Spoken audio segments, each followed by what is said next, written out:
Vamos lá, gente, vamos subir a Ingrid aqui para a gente comentar outros assuntos aqui com ela. Olá, E aí, Ingrid, tudo bom, querida? Olá, Felipe. Bom estar aqui com Feliz ano vocês. novo. Oi, Ingrid, bom dia, feliz ano novo. Tudo bem aí? Tá ouvindo a gente direitinho? Eu tô. Tá bom. Olha só, eu queria começar, Ingrid, nosso papo com ainda um pouco com essa história aí das fake news bolsonaristas, né? Que a gente acha que elas são orgânicas. Eu acho que a gente da esquerda fica sempre dizendo assim: ah, mas as deles são orgânicas, os vídeos deles são orgânicos e os nossos não são, né? O que sai pelo governo é do canal Gov, é da EBC, e os dos bolsonaristas não, é tudo orgânico, né? E aí saiu uma notícia hoje falando exatamente o contrário, gente, que esse movimento aí contra o Pix, com falsas notícias envolvendo o Pix, né, que pautaram a imprensa a semana toda, que pautaram o mercado, que causaram prejuízo. Aliás, até o Haddad desmentiu que tenha havido queda no Pix. Eu achei estranha realmente essa notícia, né, de que houve queda no uso do Pix. O Haddad desmentiu, né? Todo mundo saiu na imprensa corporativa e todo mundo acabou indo na onda. Mas olha isso aqui, ó. Vídeo de Nicolas, coloca aí, Gui, matéria que saiu. Vídeo de Nicolas fez parte de ação coordenada de marqueteiro de Bolsonaro sobre Pix, atuação de Duda Lima, reedita embate de 2022 contra Sidônio Palmeira, agora na SECOM. Né? Então, o que diz a matéria? Diz que o Duda Lima, figura conhecida no bolsonarismo e que atuou lá na campanha do Ricardo Nunes esse ano, entrou em campo para coordenar a frente de atuação da oposição contra o governo. Após conversa com o presidente da legenda, Valdemar Costa Neto, o deputado Nicolas Ferreira foi escalado para fazer críticas às novas regras da Receita Federal sobre o monitoramento de transações financeiras, incluindo o PIX. Duda Lima não teve participação no roteiro do vídeo, com mais de 100 milhões de visualizações feito pelo parlamentar, mas ajudou na estratégia sobre como explorar o tema. A bola de neve que virou repercussão negativa da medida motivou Lula a chamar ministros e revogar a normativa e tal, né? Agora, Duda Lima trava uma disputa particular com Sidônio Palmeira, que o derrotou em 2022 na última campanha presidencial.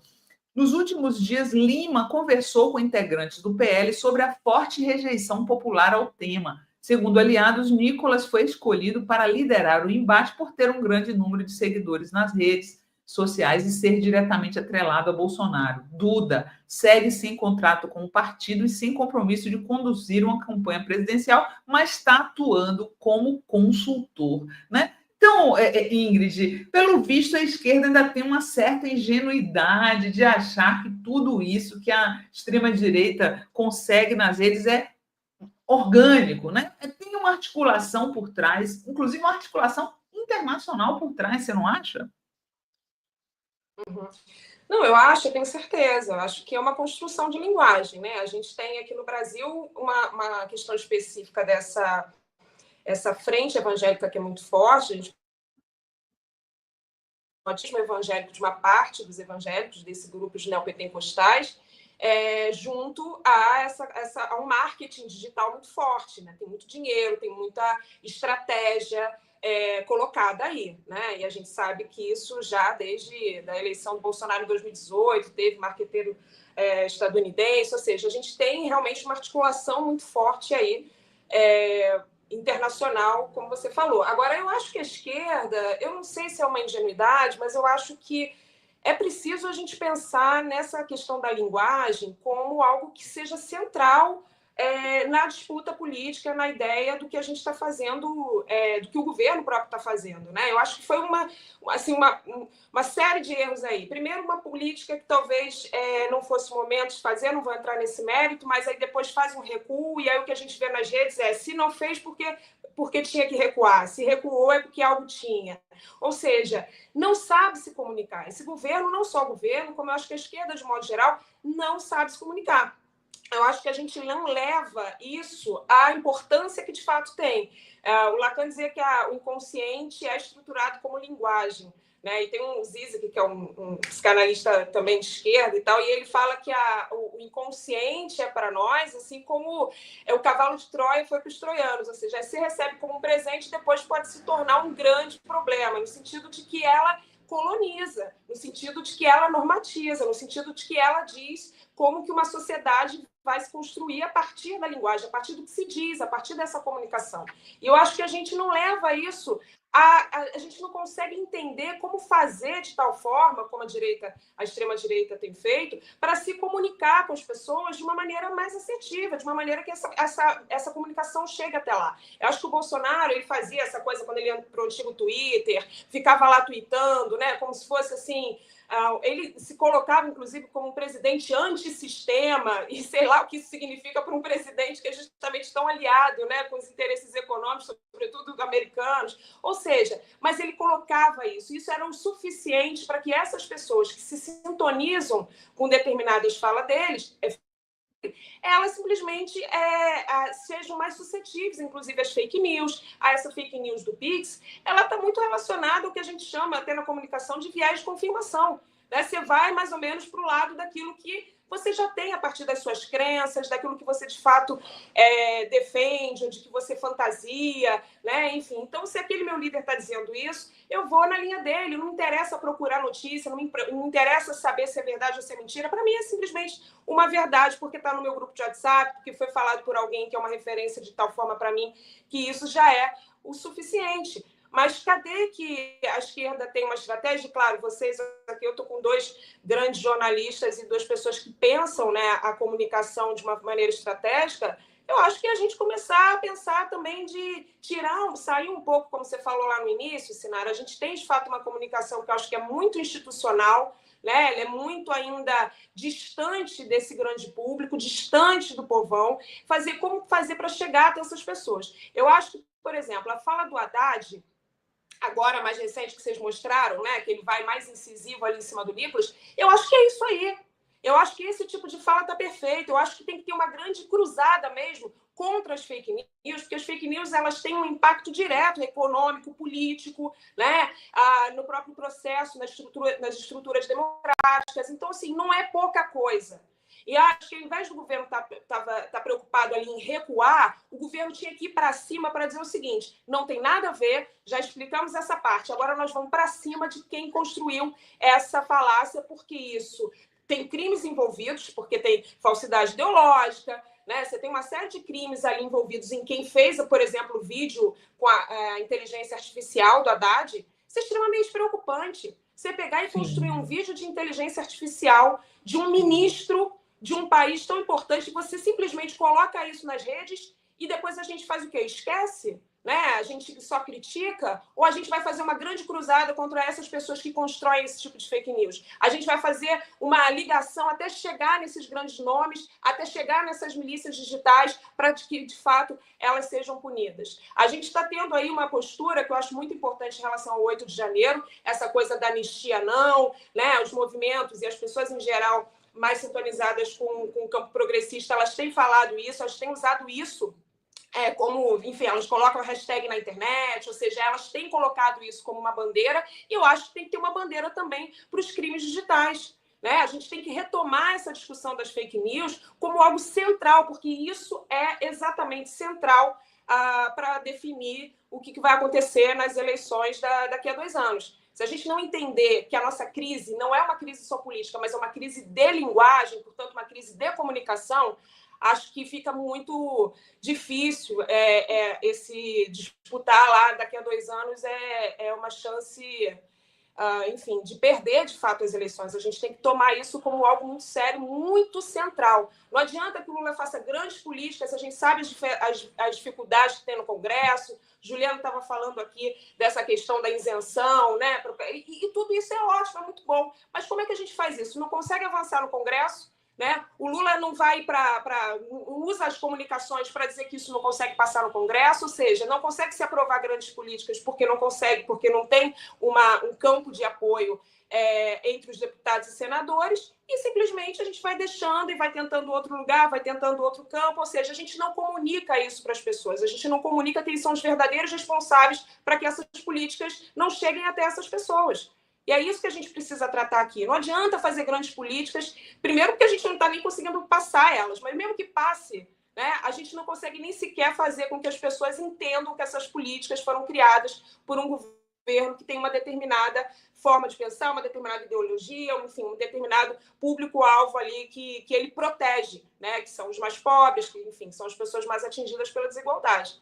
Então, eu acho que, de fato, a gente precisa tomar essa crise da linguagem, essa crise da comunicação como o nosso grande problema central a ser debatido nas esquerdas e ter tentativa de uma linha mais uníssona, né? E eu acho que o Juliano falou uma coisa importante, o governo tem que estar mais sintonizado com o campo de comunicação da esquerda, para que essas coisas cheguem, porque a extrema-direita consegue fazer isso como milícia mesmo, né? Eles vão passando isso para os grupos de WhatsApp, para os grupos de Telegram, ou seja, essa comunicação vai chegando. Eu não recebi nada sobre essa questão do Pix nos grupos do qual eu faço parte do WhatsApp. Então tem algum erro aí, né? Teria que ter aí um discurso para que se chegue nas pessoas, para que esses grupos repassem para outras pessoas, para que a gente tenha elementos para debater com outras pessoas. Eu acho que demorou muito e eu acho que a gente vai perdendo o bonde da história se a gente não tornar isso algo estratégico de ser discutido. Oi, Ingrid. O que você está dizendo ela vem muito ao encontro do que eu tenho dito aqui ao longo de meses. Meses, talvez mais até meses, talvez ao longo dos últimos 2 anos. A estratégia, o problema é da linguagem, é a linguagem estúpida. Eu estou tentando redefinir a frase do Carlyle, né, que é a economia estúpida. Agora, é a linguagem estúpida. E mais do que isso, 2 temas a gente tem que ter na comunicação: linguagem e velocidade. Eu repito isso o tempo inteiro, porque em tempos de redes sociais não adianta ter a linguagem correta se você demora um dia para utilizá-la em resposta. Passou, já foi estabelecida. Um outro ponto, que eu também mencionei com o Juliano, e mencionei antes, ontem aqui, é que tem que separar o que é publicidade do que é agendamento. O agendamento se faz produzindo notícia, produzindo debate público, né? Agendando o debate público, coisa que a direita faz muito bem. Eu citei o exemplo da presidenta do México, porque ela agenda o debate público todas as manhãs. A gente tentou fazer isso algumas vezes, o campo progressista, com jornada de trabalho, né? Funcionou muito bem, o Juliano mencionou, com o embate dos juros, com o Campos Neto, porque aí o campo progressista agendou o debate. Então, é preciso agendar o debate primeiro. Depois de agendar o debate, a sugestão que eu dei, acho que você deve ter ouvido, é que não basta ter o Sidônio, é preciso ter minis gabinetes de comunicação em todos os ministérios, minis gabinetes digitais, que produzam esse embate com esses 2 conceitos, a linguagem e velocidade. É bom que você trabalha com a psicanálise, como eu, né? Citou bem o Lacan, né? O inconsciente estruturado como linguagem, porque a gente não está no campo do racional, a gente não está disputando dialética, a gente está disputando imaginário, a gente está disputando no campo do simbólico, né? Então, que tipo de profissional tem que ter nesses gabinetes? Profissionais que entendam do campo do simbólico, profissionais que entendam do campo do imaginário, que saibam utilizar a linguagem e que tenham velocidade de resposta. Por isso tem que ser diversificado, não tem que estar na SECOM apenas. Tem que estar em todos os ministérios, pulverizado, mas com esses 2 conceitos. Mas será que a gente tem fôlego para isso? E eu te pergunto, aí vou mais a fundo a pergunta de $1 milhão. Será que a gente consegue ser orgânico, como a extrema-direita é, com aquela disciplina, quer dizer, o cara da Ordem Unida lá, Nicolas publica e todo mundo vai na onda, por um viés de confirmação que você mesmo mencionou. Eu costumo dizer que não é a época da pós-verdade, mas sim da auto-verdade. Então o viés de confirmação vai porque eles são disciplinados, eles vão na Ordem Unida. Será que a gente consegue ter uma disciplina parecida, já que temos como DNA a contestação, temos como DNA o embate político entre nós mesmos? Eu fico perguntando isso porque a gente precisa, eu acho, de uma certa união e reconstrução para empreender esse debate em 2026, senão essa nau vai naufragar. Será que a gente consegue? De fato é uma pergunta de $1 milhão. Eu acho que pergunta essa é de $1 uma milhão. questão que a gente precisa gente precisa pensar como que a esquerda... E isso eu acho que isso tem uma influência também, até nos campos identitários, de uma esquerda que se organiza também muito em torno das questões identitárias, é a gente pensar em como que a gente organiza de tal forma que a gente não se perca, por exemplo, porque o próprio capitalismo vai criando uma certa cisânia entre várias discussões dentro do próprio campo da esquerda e a gente vai permitindo que entre várias enfim, questões que vão fazendo com que a gente vá se dividindo, e eu acho que a gente se preocupa muito mais em discutir essas questões entre nós que nos dividem do que a gente pensar em coisas que, por exemplo, estão batendo na porta, que é a própria eleição de 2026. A gente está muito perto disso. Né? A gente passou por muita coisa com esse governo Bolsonaro. 2022 mostrou muito o que eu acho que foi um debate importante. Muita gente da esquerda se colocou nesse lugar de falar, bom, eu quero... o próprio Janones, na época, né, se tornou aí uma liderança importante e tal, falou, eu quero ser esse elo aí também de comunicação com vocês, eu quero ser essa pessoa que vai fazer também esse trabalho voluntário, de passar essa informação adiante, enfim, de ser esse elo na cadeia. Então, eu acho que como isso ficou muito forte em 2022, eu percebo que foi uma discussão muito aguçada do campo da esquerda, dizer, olha, não é tempo para a gente fazer isso agora, não é o momento para a gente discutir algumas questões que são importantes, precisam ser discutidas. Se a gente estivesse numa situação normal, se a gente estivesse num governo Lula que não estivesse diante de uma ameaça muito real, muito concreta da extrema-direita batendo nossa porta em 2026. Né? Se a gente estivesse num outro momento político, diria, claro, a gente tem que discutir muito. Né? Foi o tempo do primeiro governo Lula, que a gente teve lá todas aquelas grandes discussões, as grandes conferências, né? Enfim, tudo isso é muito importante, mas nesse momento a gente precisa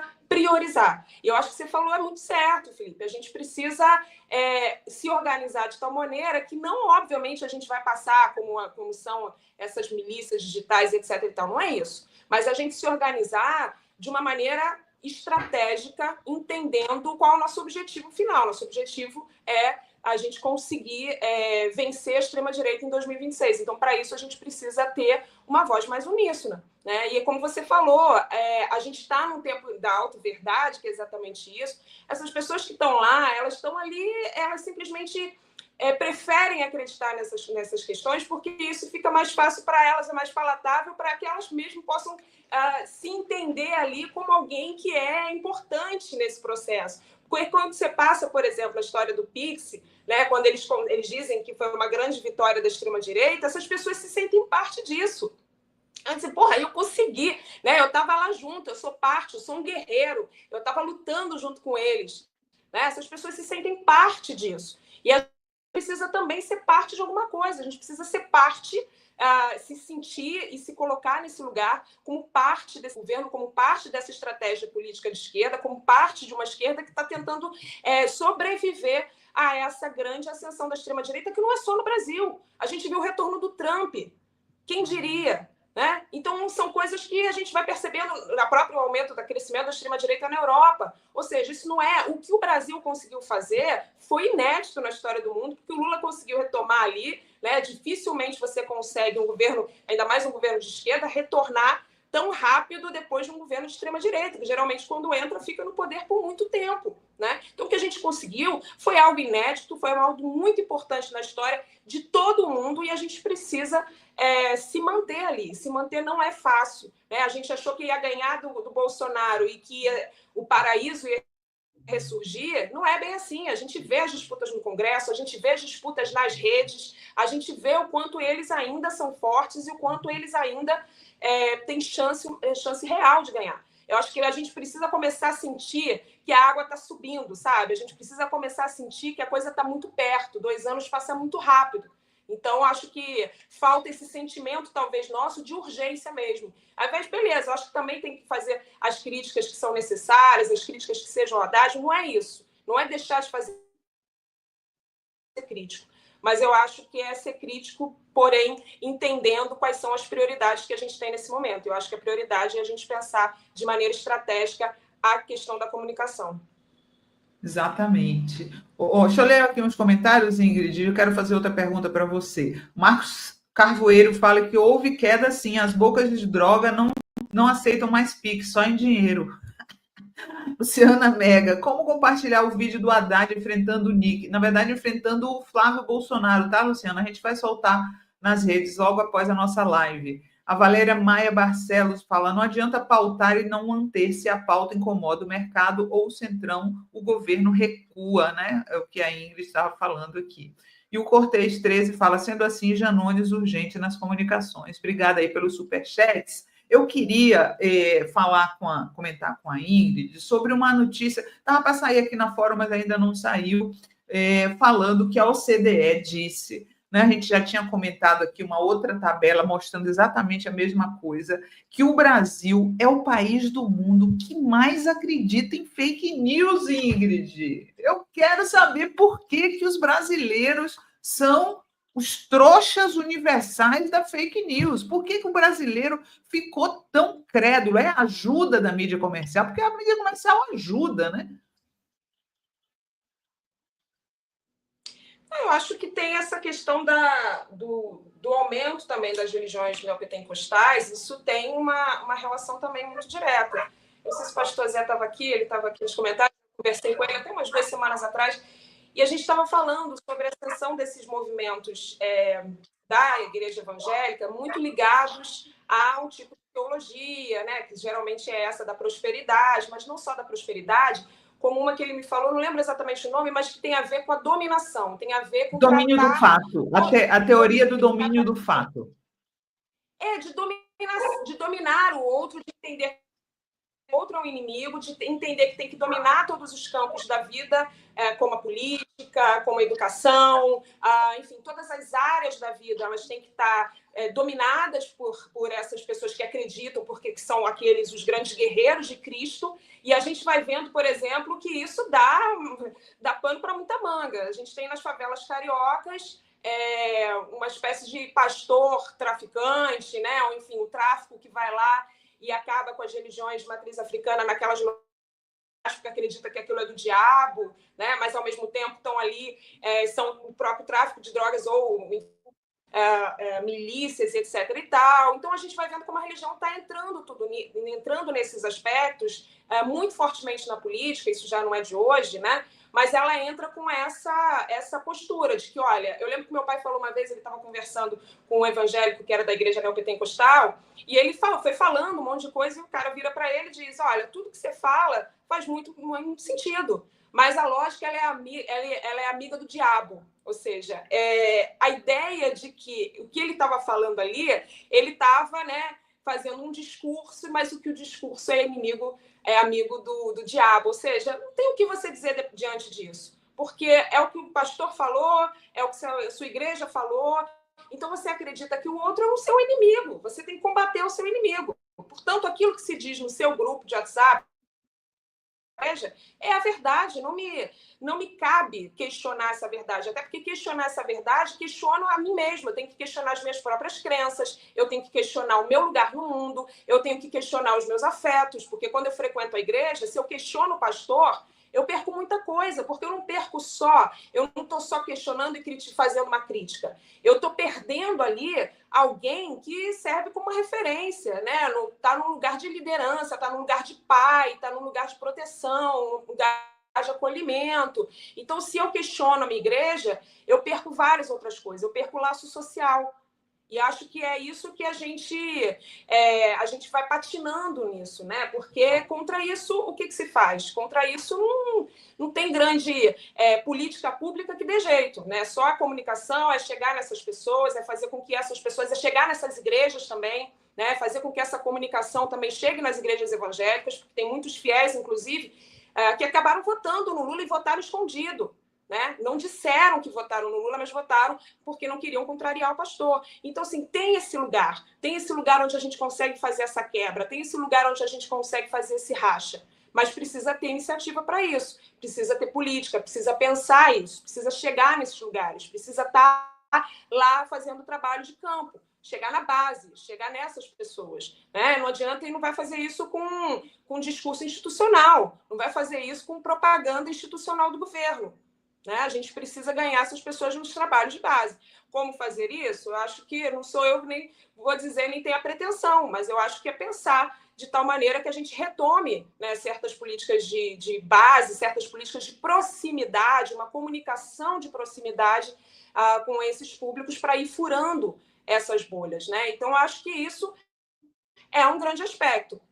O outro, eu estou tentando passar já há muito tempo aqui um projeto de lei que fala sobre a fake news lá na escola, lá desde o iniciozinho, né? Pegando o exemplo da Finlândia, onde eles fazem isso, porque a Finlândia é um país que menos acredita em fake news. E o trabalho que eles fazem é justamente um trabalho de educação com as crianças desde lá muito pequenininhas, no ensino básico, onde vai em todas as matérias trabalhando isso, não só a fake news pura e simples, mas também a própria manipulação, como foi o vídeo do Nicolas Ferreira, né? Porque ele diz, não, eu não disse que ia fazer essa taxação do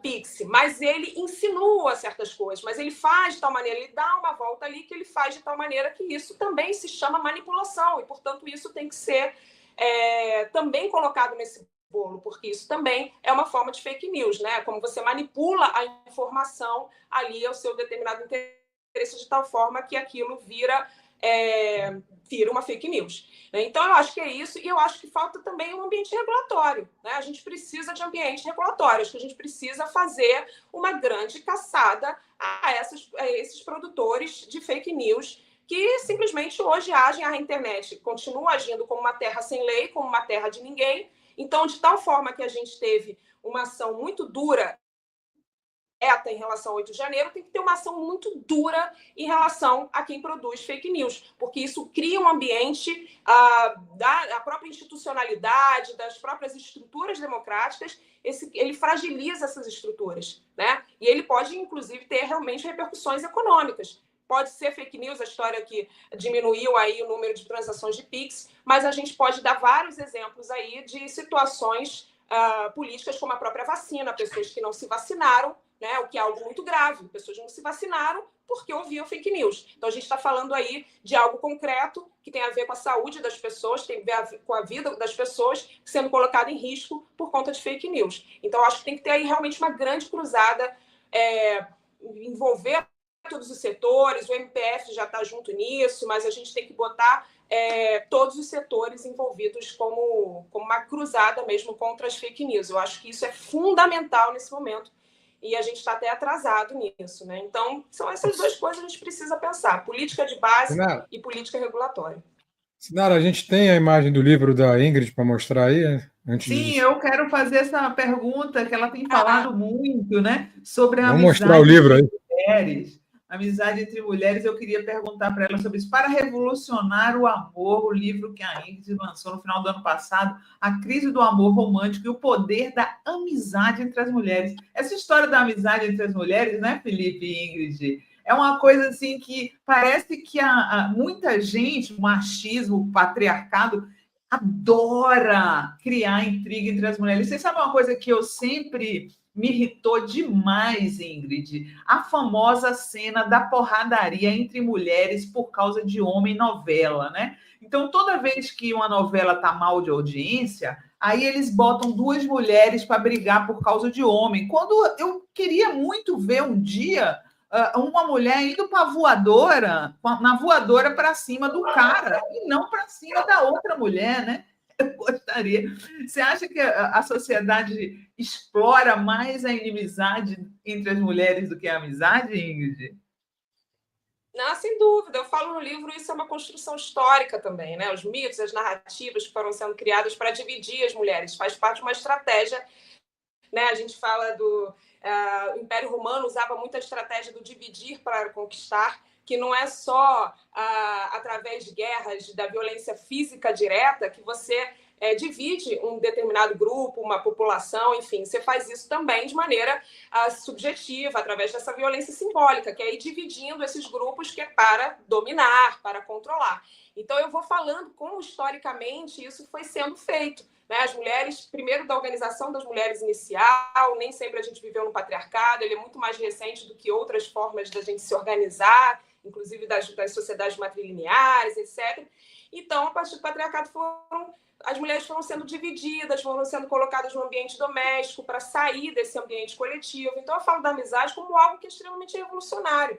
Inclusive, a noção de amor da gente já mudou muito. A amizade na Grécia Antiga sempre foi considerada a maior virtude, né? o maior afeto. E aí a gente foi perdendo isso porque a gente foi fazendo da vida cada vez mais individualista, competitiva, né? Então, eu vou falando assim da importância da gente retomar essa noção da amizade como uma organização política mesmo, né? Como uma organização que seja revolucionária no sentido da gente propor uma nova forma de novos laços sociais, novas estruturas, novas maneiras da gente se organizar em sociedade, um retorno para o coletivo. Aí tá ali, assim, eu fico feliz de vocês terem mencionado. A gente fica feliz de você lançar um livro. É um livro não só para mulheres, assim, é um livro que mostra como que a amizade feminina pode ser importante para a gente mudar a sociedade. Né? Eu me interesso muito, viu, Ingrid? Eu tenho dito aqui no programa, eu tenho estudado muito sociedades matrilineares, eu tenho o mito de Inanna, eu tenho esse livro que eu gosto muito da Silvia Pereira, estou meio junguiano, tá? Que é a iniciação, o caminho da iniciação feminina, não sei se você conhece. Eu estou muito junguiano ultimamente, porque eu estou fugindo um pouco das questões mais racionalistas, estou tentando entrar um pouco mais nas questões do simbólico, do imaginário, e eu acho que esse teu livro é muito interessante. Quero ler, viu? Posso ir em qualquer livraria, nas boas casas do ramo. Tá na Amazon, tá nas livrarias também, você consegue achar fácil.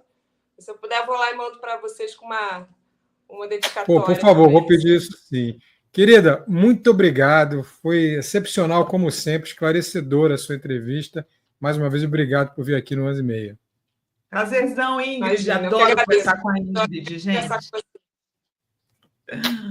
Um beijo. Obrigada. Tchau.